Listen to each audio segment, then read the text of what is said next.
प्यारे बच्चों, आप सभी का एक न्यू ब्लॉग में स्वागत है। ठीक है, देखो आज हम जो पढ़ाने वाले हैं मेरे भाई नवोदय सैनिक और बच्चों नेत्रहाट में ही पूछता है। ठीक है, नवोदय सैनिक नेत्रहाट और सिमुतला जितने सारे भी छोटे में एग्जाम है ना जूनियर लेवल की सारे एग्जाम में पूछता है, तो आप ध्यान दिया करो। आज हम जिस टॉपिक पर पढ़ाने वाले हैं बच्चों, उस टॉपिक का नाम है नन वेरिएबल रीजनिंग। ठीक है, नन वेरिएबल रीजनिंग। देखो इसमें से आपको पहला मुख्य रूप से इसे समझना है। ठीक है, क्या समझना है? इस सर्कल को। अगर मान लो यहाँ पे घड़ी में कितना है, ये 12, तो अगर घड़ी के इधर से यानी 1 बजे तरफ आएगा तो होगा कौची क्लॉक वाइज। लेकिन अगर घड़ी के इधर की तरफ आएगा 11 की तरफ आएगा तो हो जाएगा एंटी क्लॉक वाइज। ठीक है बच्चों, अब देखो उसी तरह से देखो कि अगर 45 डिग्री कोण कितना बन रहा है, तो कहोगे जी एक काम कीजिए आप 90 डिग्री को आधा कर दीजिए। अरे हाँ है ना मेरे भाई। अब बच्चों अगर 90 डिग्री को आधा कर दोगे तो कितना बनेगा? 45 डिग्री कौन ही बनेगा, है ना। देखो लेकिन अगर आप यहाँ से देखते हो ये जो बन रहा है डिजाइन ना, ये छोटा वाला, अगर इसके इधर यानी इधर कहने की मतलब हो गया घड़ी की दिशा में हो गया कितना 45 डिग्री, है ना जी।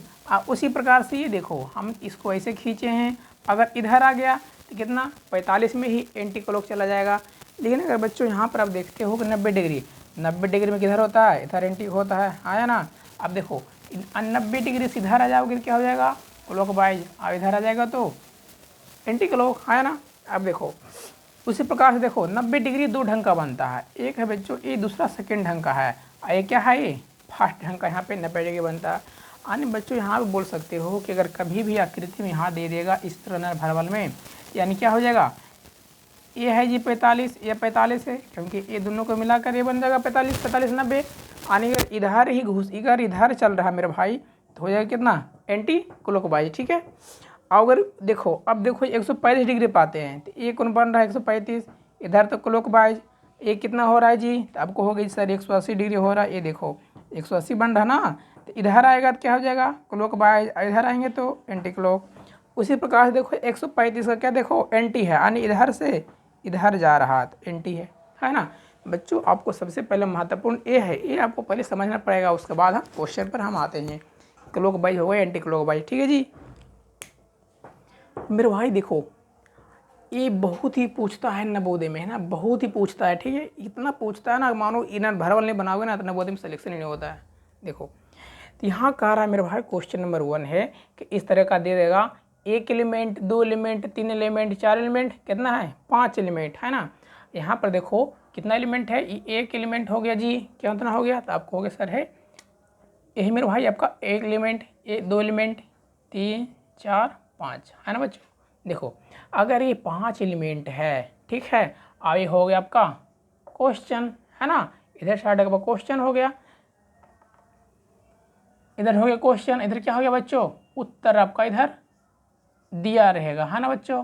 देखो तो हो गया क्वेश्चन, क्वेश्चन में कह रहा है 1 का कौन है 5।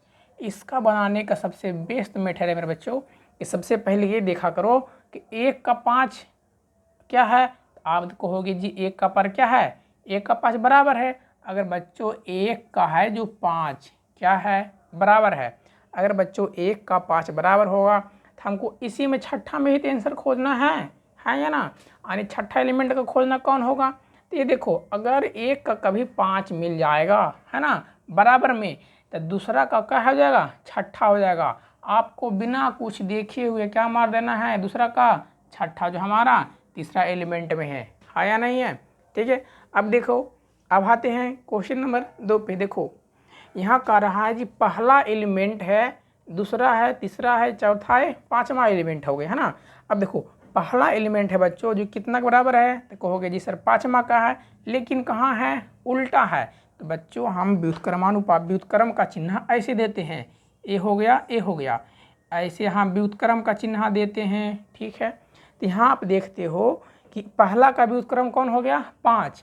आने बच्चों क्वेश्चन नंबर 2 में ये देखो पहला का व्युत्क्रम कौन आ गया 5। तो आप कहोगे सर हमको इसमें मान निकालना है, तो हमारा ये उत्तर क्या होगा मेरे भाई। देखो उत्तर होगा बच्चों ये क्या, अगर पहला का व्युत्क्रम 5 हो गया, ठीक है, तो दूसरा का कौन हो जाएगा, तो कहोगे जी छठा ही तो होगा। देखो तो दूसरा है कितना ए हो गया, तो दूसरा का हमारा आंसर क्या हो जाएगा, तो आप कहोगे जी एक काम कीजिए दूसरा का हमारा आंसर छठा, जो कि तीसरा एलिमेंट में है। हाँ या ना बच्चों, ठीक है ना, समझ में आ रहा है ना। और बच्चों इस सेक्शन को ना लाइक शेयर कर दिया करो उसी छोटे भाइयों को जो बिल्कुल कंपटीशन की तैयारी करते हैं, जूनियर कंपटीशन का, ठीक है ना जी, ध्यान दिया करो। देखो क्वेश्चन नंबर तीसरा कह रहा है कि अगर मान लिया जाए पहला नहीं दे करके इसमें नहीं देता, क्या कर दिया यहाँ पे, दूसरा दे करके 5वां।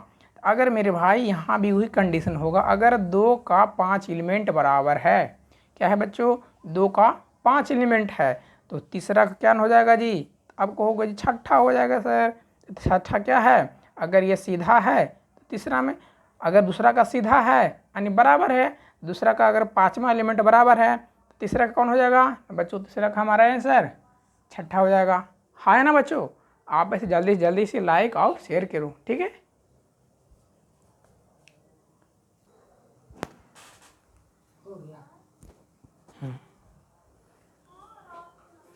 ठीक है बच्चों, अब हम देखो अब नेक्स्ट क्वेश्चन पर देखते हैं। देखो इस तरह के प्रश्न को बनाने के पहले ना आपको एक चीज़ का ध्यान देना होगा, जिससे हम क्या आपको बता रखिए स्टार्टिंग में। देखो सबसे पहले ये ध्यान दो कि कितने हैं जी, तो कहोगे जी एक वर्गाकार है, वर्गाकार में क्या हो गया, कोई एक आप एलिमेंट को ले लो। एलिमेंट लेने का मतलब ये हुआ कि अब देखो इसको हम उठाते हैं, देखो ये हो गया है ना जी, देखो ये इस तरीक़ा से है। तो हम कहें कि एक एलिमेंट यानी ई, इसको बोलते हैं एक एलिमेंट, ठीक है। इसको क्या बोलते हैं, एक एलिमेंट, इसको क्या बोलते हैं, दूसरा एलिमेंट, है ना। तो 1 2 यहाँ पे 2 एलिमेंट हो गया। देखो अब ये वर्गाकार हो गया, वर्गाकार में यहाँ से यहाँ कितना हो गया बच्चों, एक घर, यहाँ से यहाँ एक घर, यहाँ से यहाँ एक घर।